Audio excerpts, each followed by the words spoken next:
What's up guys, my name's Avi, and in today's video we're talking about 10 accessories that you can use to improve the quality of your video. We're going to go through all 10 items in the next 60 seconds, then we're going to come back here, speak about each item individually and how each one can contribute to your production quality. Let's get started.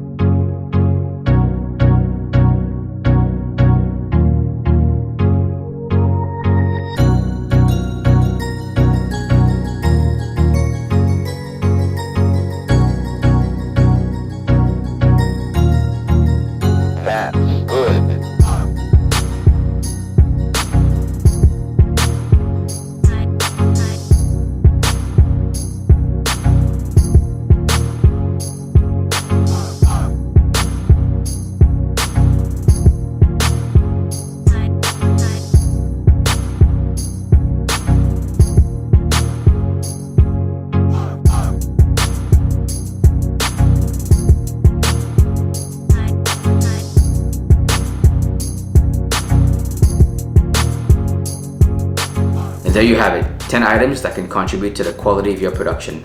Now if you liked the video so far, don't forget to leave a thumbs up and hit the subscribe button. Let's get started on how each item will contribute to the quality of your production individually. So the first accessory that I recommend is a shotgun mic. I specifically recommended the Rode Video Micro because it's a small, compact, portable mic. It's recording audio on my camera right now. Shotgun mics are directional, so basically wherever you point the microphone, it's going to pick up audio in that direction. Great for vlogging, decent for interviews. It depends on how far the subject is from the camera. This probably picks up good audio up until 6 feet, and then you can start hearing when the person's far away. In that case, you probably want to look at a lav mic. This one plugs straight into the recorder. If you're using this to capture audio, you're going to have to sync audio in post with the camera so that everything matches up. You can do that easily by just grabbing before you start recording. Sync that in post, you're good to go. If you already have these items and you want to get something else, if your recorder is pretty good, this can help with sound design, getting ambient sounds. Now remember, sound is a whole industry. There's professions, so you can always upgrade with sound. Like these pieces of equipment, in my opinion, is a pretty decent spot to start. Brands like Tascam, brands like Zoom, they offer pretty decent quality. Next up, we have lighting.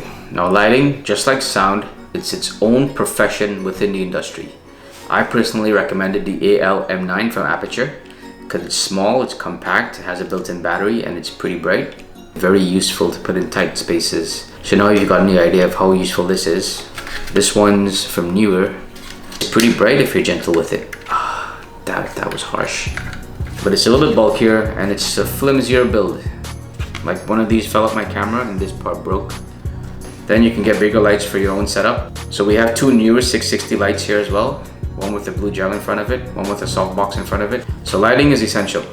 I personally recommend the first light that you're getting to be the Aputure AL-M9. This is a cheese, they call it a cheese handle because of the holes, which you can use to mount things. But what's cool, this one has 3 mounting points, 1, 2, 3. Cold shoe adapter. Now, filming on my Sony right now, so I'm going to use an old Nikon just to demonstrate this. What's useful about this is the ergonomics for filming. Easy carry, low angles, and you can mount everything you need to film on this. There you go, now you have a rig. Extremely versatile. I like the word versatile. Easy dismount, done. It's also really useful for 3 points of contact. So 1, 2, 3, stabilize shots. So yeah, highly recommend this handle. $30 on Amazon. Really useful, quick dismount.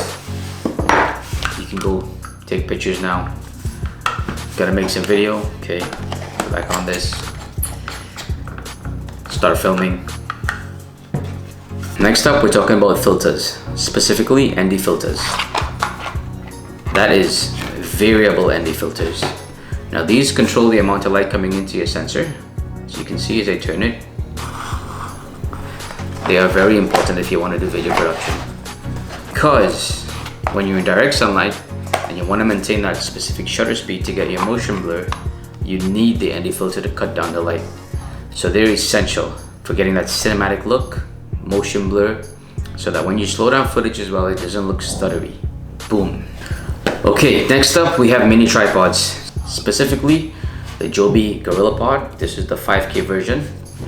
2 dials, one's for the ball head, one for the rotation, Arca Swiss mounting plate, and the Neewer tabletop tripod. It's got one control dial for both rotation and the ball, Arca Swiss. This one's extendable, like twisting it, pulling it out. It feels extremely sturdy, and you can use this for vlogging as well as this. One thing to note about the Joby is that these joints get slack over time.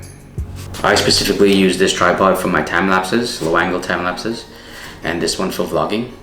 So you can also use these tripods to get tilt shots, to get pan shots.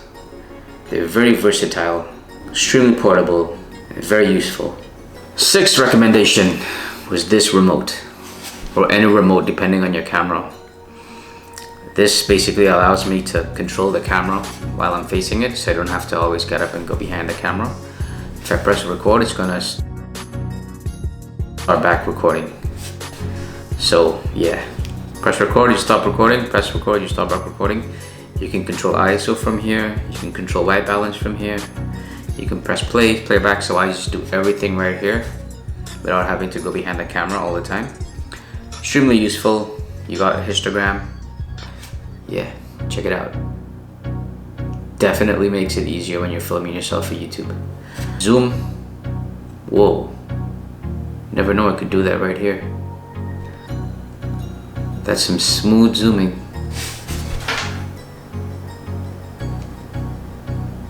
Boom.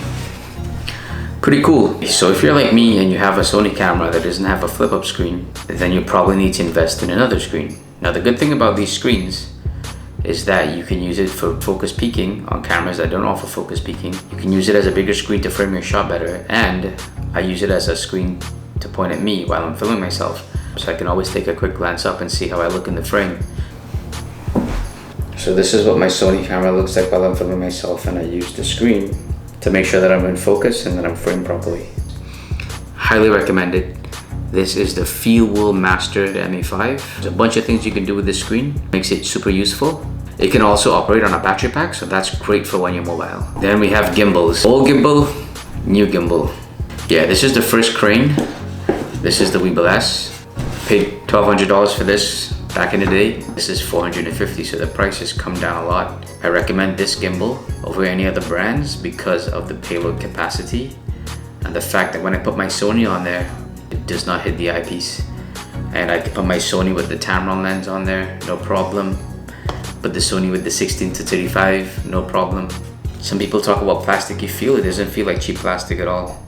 However, this one was all aluminum, and this one does feel really solid when you compare it to this, the Weebill S. You get a couple extra features. And you can also control the camera settings on the Sony with the Weebill S. I'm gonna drop that video come next week.